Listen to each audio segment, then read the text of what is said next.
ময়মনসিংহে আদালতের রায়ের পর উচ্ছ্বাসে ফেটে পড়েন বিএনপি ও সহযোগী সংগঠন ও বৈষম্য বিরোধী আন্দোলনের নেতারা। শহরের গুরুত্বপূর্ণ সড়ক হয়ে বিক্ষোভ মিছিল বের করেন তারা। বক্তব্যে নেতারা বলেন, এই রায় গণতন্ত্র ও ন্যায় বিচারের নতুন অধ্যায়। আজকের এই রায়ে যে খুনি হাসিনার ফাঁসি হয়েছে, এই ফাঁসির মাধ্যমে প্রত্যেকটা শহীদের পরিবার এবং প্রত্যেকটা আহত আমি মনে করি মন থেকে খুশি হয়েছে। রায় কার্যকরে পরে কোনো অরাজকতা সৃষ্টি না করতে পারে ময়মনসিংহ দক্ষিণ জেলা শাখা ছাত্রদল মাঠে তৎপর আছে, থাকবে ইনশাআল্লাহ। রায় ঘোষণার পর সাভারের শহীদ শ্রাবণ কাজীর পরিবার দীর্ঘ প্রতীক্ষার অবসান হয়েছে। ফাঁসির আদেশে সন্তোষ প্রকাশ করেছেন তারা। এই রায় দ্রুত কার্যকর করা উচিত এবং সবাই জানুক এবং বিশ্ব জানুক যে এরকম করলে, এরকম স্বৈরাচারী আচরণ করলে বা জনগণের উপরে নির্যাতন করলে তার রায় হয় এবং বাংলাদেশের মাটিতে তার একটা বিচার সুষ্ঠু হতে হবে।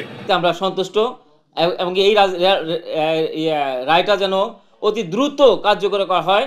যেভাবে আমার সন্তান মারছে ওইভাবে যেন সরকার তাকে বিচারটা করে। রোজকার সাধারণ খাবার এখন হবে অসাধারণ। প্রাণ স্বাদের মশলা, স্বাদ বাড়ায়, ঘ্রাণ ছড়ায়। সিরাজগঞ্জ শহরের বিএনপি কার্যালয়ে অসংখ্য নেতাকর্মী বিকেল ৩টার দিকে অবস্থান নেন।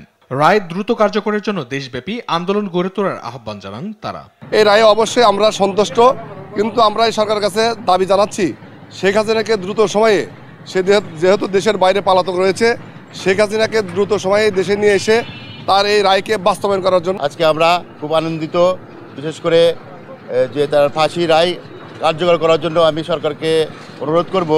ট্রাইব্যুনাল যে রায় দিয়েছে, আমরা শেখ হাসিনাকে অবিলম্বে এই রায় কার্যকরের দাবি জানাচ্ছি। আদালতের রায়ের পরপরই পটুয়াখালী জেলার ঝাউতলা শহীদ হৃদয় চত্বর থেকে আনন্দ মিছিল বের হয়। বিএনপি ও সহযোগী সংগঠনের নেতাকর্মীরা লাল সবুজ পতাকা হাতে আনন্দ প্রকাশ করেন। মনোভূত হয়েছে যেহেতু বিচার বিভাগ সত্যিকারের বাংলাদেশ এবং এই বিচারের পোষণ বিচার না, সত্যিকারের আইনের বিচার এখানে প্রতিষ্ঠিত হয়েছে। রায় ঘোষণার পর রংপুরে মিষ্টি বিতরণ ও আনন্দ মিছিল করে সর্বস্তরের মানুষ। এদিকে রাজশাহীর পুঠিয়ায় আনন্দ মিছিল করে বিএনপির নেতাকর্মীরা। এ সময় তারা এ রায়কে স্বাগত জানিয়ে দ্রুত আসামিদের দেশে ফিরিয়ে এনে রায় কার্যকরের দাবি জানান।